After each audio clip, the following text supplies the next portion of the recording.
Welcome to AMS Talks.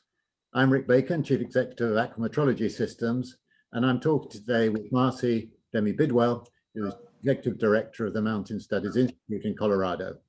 Welcome, Marcie. Good to have you here. Thank you so much, Rick. It's so great to join you. So maybe you could begin by telling us a bit about what the Mountain Studies Institute does, your goals, your values, your mission.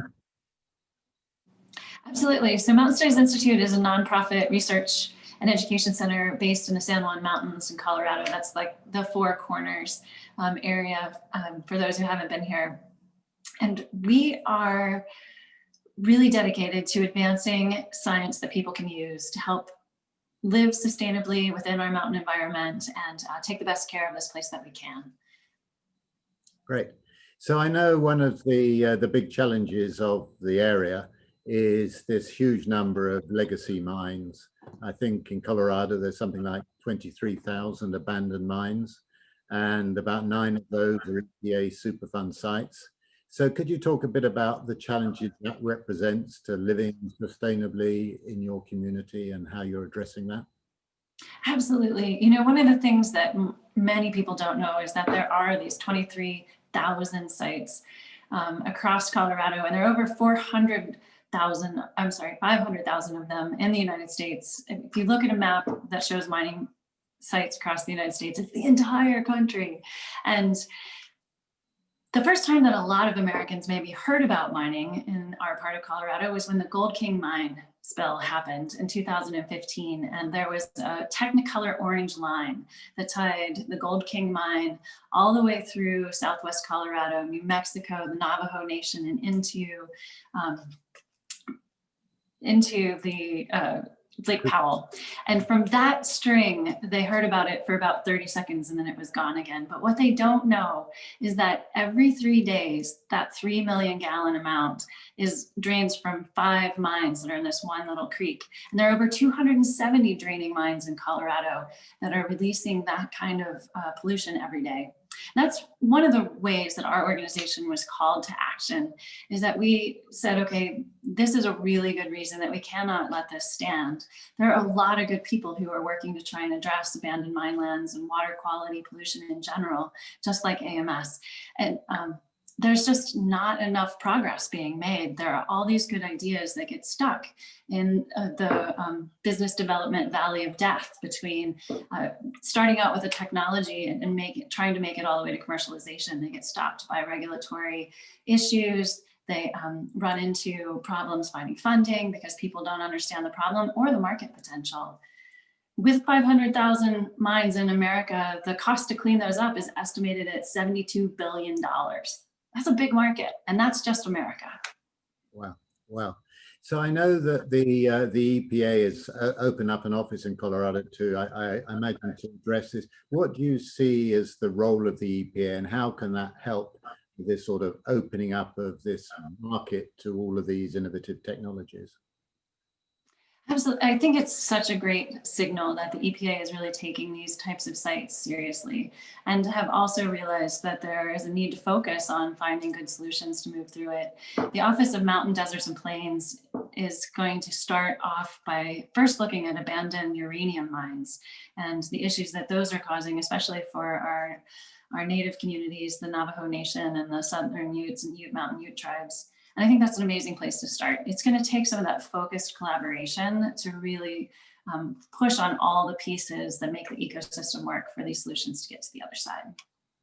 So one of the things that strikes me as you say, when you talk about the billions of dollars that have to be spent in terms of addressing these really serious issues. Uranium has contaminated groundwater supplies for a lot of people, right? What role do you see in innovation there? Because 72 billion is sort of, I imagine, based on current best available technology. How are you helping foster that? But not only that, drive the number down, because that's where there's a real opportunity. It's not just the amount, but how can that money be spent much more effectively than it might be with current technologies? That's such a good point, because the fact is that that 72 billion, that's coming from us, right? That's coming from the taxpayers. Abandoned mine lands are named such because they've been orphaned by the companies that no longer exist, that were out experimenting and digging around looking for gold during the gold rush 150 years ago.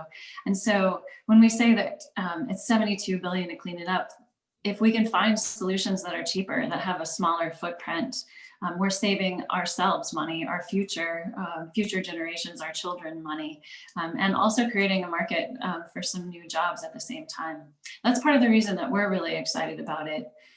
As a research nonprofit, we see that research and development is how you take those good ideas and put them into play. For example, current technology right now uses mostly a lime treatment type of process, where to fix this abandoned mine, we're going to go somewhere else and dig a hole in the ground to mine limestone to create lime, truck it a couple 100 miles up to the mine site, mix it in with the bad water, which then makes a sludge on the other side that's 3 to 4 times the volume of just the minerals that are polluting the water. And then we have to bury that as a toxic waste and manage that forever. Those metals that we're binding through all that effort has a value, right? That's something that could actually be taken to market if we could separate out the gold and the copper and the zinc in a way that could be marketed and used for a secondary product. And so that's how we, quote, make money and save money at the same time with these new technologies. It's a fantastic initiative, and we've been very pleased to be part of it in the small way that we can.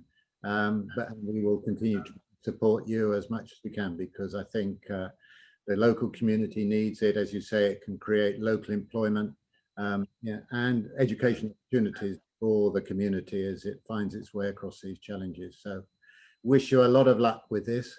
We will put your email address at the end of this, and where people can go and find out more. It's been really interesting talking to you, and thank you for some wonderful insights into your region and the challenges you face. Thank you so much, Rick. Absolutely. I want to take you up on that invitation to share our information, and want to give a shout out to anyone who's watching this today. We are looking to bring together the voices and the good ideas of how we can solve this problem. And the problem right now is getting the technologies through to commercialization, finding ways to create that full ecosystem. And we want to feed that information back to the new office of the EPA, as well as a part of developing the new model for our Science and Innovation Center in Silverton. And so absolutely reach out and contact me if you're interested in being a part of the conversation. Rick, thank you so much for the opportunity to spread our word. You're very welcome. Good luck. Thank you. Have a good day, you all.